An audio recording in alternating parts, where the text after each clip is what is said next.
શું બ્રહ્માજી અને વિષ્ણુજીમાં વિવાદ થઈ ગયો? કોણ મોટું છે, બ્રહ્માજી કે વિષ્ણુજી? જગદીશ્વર અને બ્રહ્માજી વચ્ચે સંગ્રામ થઈ ગયો. સર્જનહાર અને પાલનહારની વચ્ચે યુદ્ધ. બ્રહ્માજી અને વિષ્ણુજીમાં સંઘર્ષ.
બ્રહ્માસ્ત્ર અને સુદર્શન ચક્ર, બે વજ્રોની ટક્કર.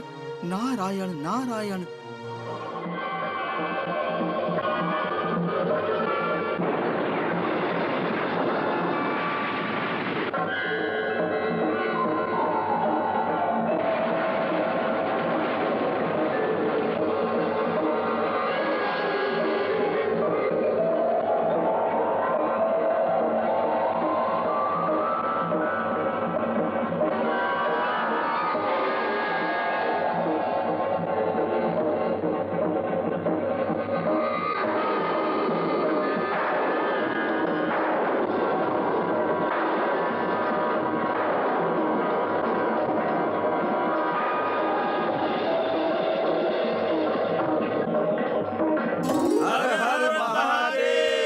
દિવ્ય સ્વરૂપ દેવાધિદેવ મહાદેવજીને પ્રણામ. ઓમ નમઃ શિવાય. મહેશ્વર નીલકંઠજીએ આજે દિવ્ય રૂપમાં પ્રગટ થઈને જગતને સર્વનાશથી બચાવી લીધું છે. શિવનો અર્થ જ મંગળ છે. આ મંગળકારી શિવલિંગની પૂજા, અર્ચન, દર્શન અને અખંડ ધ્યાન કરવા વાળાને બધા દુઃખોથી મુક્તિ મળશે. બધી મનોરથો પૂર્ણ થશે. આશ્ચર્ય! મહાપ્રભુ પ્રલયંકર હસી રહ્યા છે. બ્રહ્માંડમાં સૌથી મોટો ભયંકર રાક્ષસ છે કલહ. કલહને નષ્ટ કરવા વાળા મહાન દેવ છે એકતા. એક જ પરમ તત્વના ત્રણેય સ્વરૂપ બ્રહ્મા, વિષ્ણુ અને હું. ના કોઈ મોટા ના કોઈ નાના એ જાણતા હોવા છતાં પણ બંને મહાપ્રભુ પ્રલય કરવા લાગી ગયા. પત્નીના સન્માનને માટે ક્યારેક ક્યારેક શસ્ત્ર પણ ઉપાડવું પડે છે મહેશ્વર. પત્નીની આગળ પતિના વિવશતાનો પૂરો લાભ મહાદેવજીને ત્યારે મળશે જ્યારે વિવાહ કરશે. વિવાહ? મારા જેવા નિર્લપ્ત, અવધૂત ને નિર્ભોગીનો વિવાહ? હા મહાદેવજી, પોતાના પિતાના વિરોધ કરવા છતાં પણ તમને પતિના રૂપમાં પામવા માટે આદિશક્તિના અવતાર દક્ષ કન્યા સતી નંદાવ્રત કરી રહી છે. નંદાવ્રતના ફળ સ્વરૂપ કુમારી સતીનું મંગળ કરો સદાશિવ. મહાપ્રભુની ઈચ્છા મંગલકારી થાય.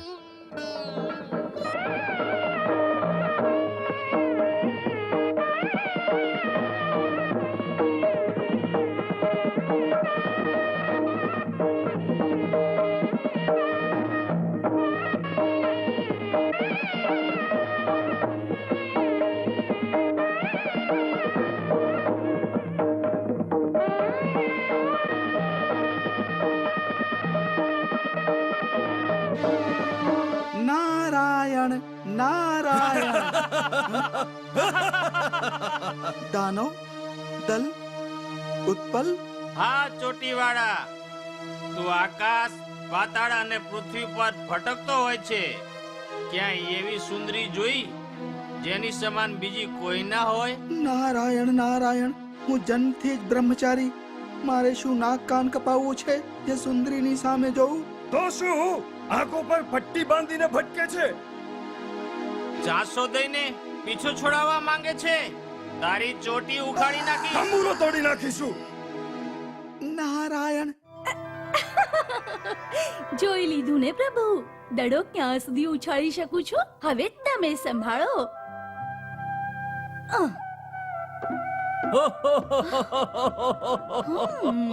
મારી સાથે છળ. માતેશ્વરી, આ લો. એ ચોટીવાળા, ઓલી સુંદરી કોણ છે? ચોટલી છોડ તો જોઉં.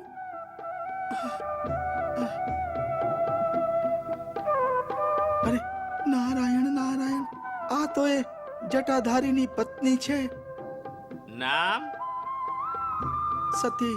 સતી.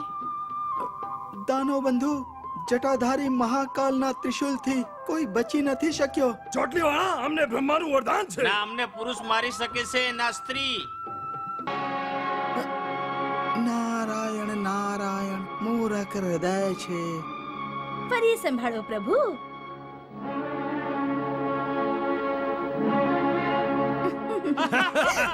સુંદરી, પ્યારી, આવી જા મારી બાહોમાં.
બ્રહ્માજીના વરદાનથી સાવધાન ભૂતનાથજી.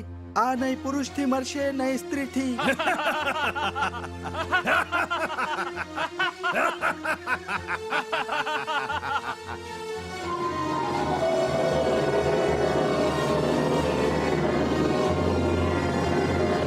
જય જય પ્રભુ અર્ધનારેશ્વર. શિવ શક્તિ, જય અર્ધનારી નારીશ્વર.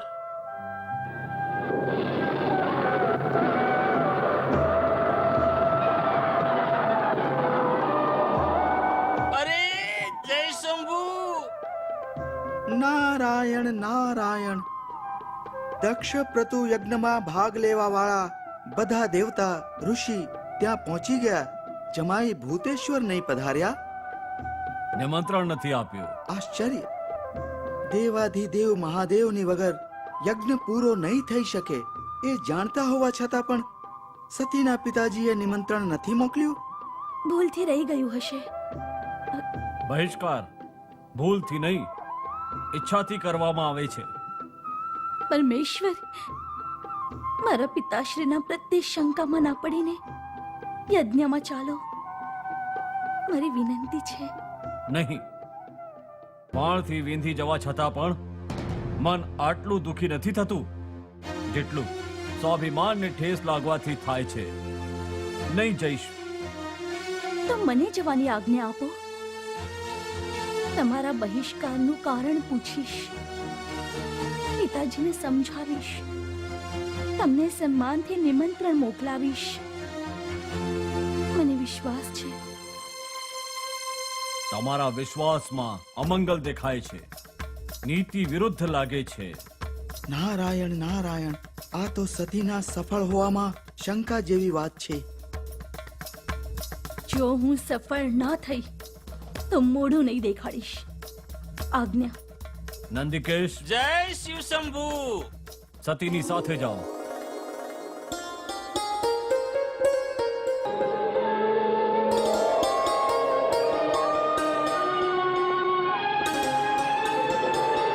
નારાયણ નારાયણ.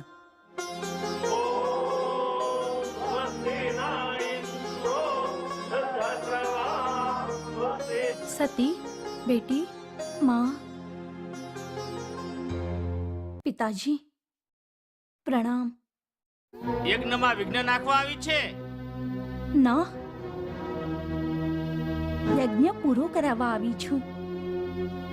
પુત્રીના નાતે મને નહીં, જમાઈના નાતે મારા પતિને પણ નહીં, પણ જેમના સ્મરણથી આ સ્થાવર જંગમ ને આખું જગત પવિત્ર થાય છે, એ પરમ પાવન દેવાધિદેવ મહાદેવજીને સન્માનપૂર્વક બોલાવીને યજ્ઞને પૂરો કરો.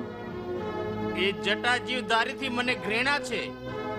આ યજ્ઞમાં દેવતાઓના મુખ્ય શ્રી વિષ્ણુજી, શંકર બહિષ્કૃત છે. શંકરજી બહિષ્કૃત? આ યજ્ઞમાં ભાગ લેવા વાળા બધા સદસ્યોને પૂછું છું, શું મહાદેવજીની વગર કોઈ પણ યજ્ઞ પૂરો થઈ શકે છે?